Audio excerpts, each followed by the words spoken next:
ও মা, বিরিয়ানির লগে একখানা আস্ত ডিম না হলে চলে? অমনি মনকে উঠলো চলে চলে। 2 পিস লেবু আর 2 পিস পেঁয়াজ দিলে ডিম ছাড়াও বিরিয়ানি ঠিক চলে যায়। হঠাৎ করে শুক্রবার আইলো, মনে করি বিরিয়ানি বিরিয়ানি করে অমনি হাত দোকানা চলে গেল দেখি ফ্রিজের দিকে। ফ্রিজ থেকে মাংসের পোটলাটা বাইর করে ভেজাতে দিল। ও মা একটু পর নিচু করে দেখলো ঘরে ডিম নয়। এখন কি হবে না? বিরিয়ানির সাথে আস্ত একটা ডিম না হলে চলে? বিরিয়ানির কি স্বাদ আসে? কখন আবার দোকানে যাবো না, ডিম আনবো, ডিম সেদ্ধ করবো, কি এক ঝামেলা। যাগা বাবা, আজকে ডিম সারে বিরিয়ানি চলাই দিবনে। মানুষ তো খালি আছে 2জন, এত রং রঙের কোনো দরকার নাই। এদিকে চালগুলো ধুইয়া পানি জড়াই নিচ্ছি যাতে একটু চালগুলো ঝরা ঝরা হয়। এখানে আবার ঘিয়ের দিকে চোখ পড়লো, ঘি ছাড়া কি বিরিয়ানি চলে? একটু ঘি দিয়েই বিরিয়ানি খাই। ও মা, কি যে গরম পড়ছে গো, কি যে গরম পড়ছে। ঘি ওদিকে আমার মতো খানিকটা গলে গেছে, কি আর করবো, ভালোই হয়েছে। আর তেলে দিয়ে ঘি খুলতে হবে না।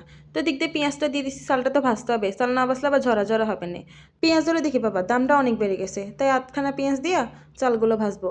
ও মা, তেলের মধ্যে পেঁয়াজটা দিলাম, সরি ঘিয়ের মধ্যে পেঁয়াজটা দিলাম, আর দিকে সাটাত সাটাত করে লাফাই উঠতেছে, কি এক কথা। ওই পেঁয়াজগুলো একটু পানি ছিল দেখে এমন করে লাফানোর কোনো দরকার হয়? যাই হোক, অনেকক্ষণ এই সিরে সিরে সহ্য করছে, আর ভালো লাগতেছে না। এবার চালগুলো দিয়ে একটু ভালোভাবে নাড়াচাড়া করে নিই। চালগুলো একটু নাড়াচাড়া করে ঝরঝরা করে ফাটতেছি, আর এদিক দিয়ে ঘামও মুছতেছি।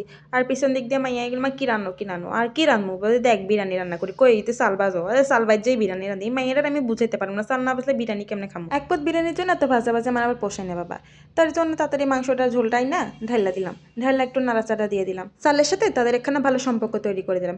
এবার পরিমাণ মতো পানি দিয়ে দিলাম, পানি দিয়ে আরো ভালো করে সম্পর্ক তৈরি করার জন্য ঢাকনা দিয়ে ঢেকে দিলাম। ঢাকনা দিয়ে 2 মিনিট পর মনে পড়লো সামান্য একটু লবণ ছেটা দিলাম না কেন, যদি এবার খেতে বিরিয়ানিতে লবণ কম লাগে। এবার পাই টু পাই করে 20 মিনিট সময় করে নিলাম। ঢাকনা খুলে দেখে মনটা একেবারে ভরে গেল, ঝরঝরে আছে, নিচে তো আবার লাগে নাই। এই প্যানের নিচটা হলো আবার একটু পাতলা, যার কারণে চিনতে থাকি নিচে কোনো লাগে গেল নেই না, দেখলাম ঝরঝরাই আছে, লাগেও নাই। যেহেতু শুক্রবার ছুটির দিন, দেরি করে ঘুম থেকে উঠলাম, দেরি করে রান্না। ঘড়িতে একেবারে কাটায় কাটায় 1টা বাজে গেছে নে, খাওয়ার সময় গেছে, পেটেও খিদা লাগছে, খাইতে তো হবে। তাই তাড়াতাড়ি প্লেটটা পাইতা বিরিয়ানি বাড়তে শুরু করলাম। আহারে হইলোটা কি, পেঁয়াজের বেরেস্তা বানাইতেই তো ভুলে গেলাম। এখন কি হলো, আচ্ছা যাই হোক, 2 পিস পেঁয়াজ আর 2 পিস লেবু দিয়ে না হয় আজকাল বিরিয়ানিটা খাইয়াই শেষ করি।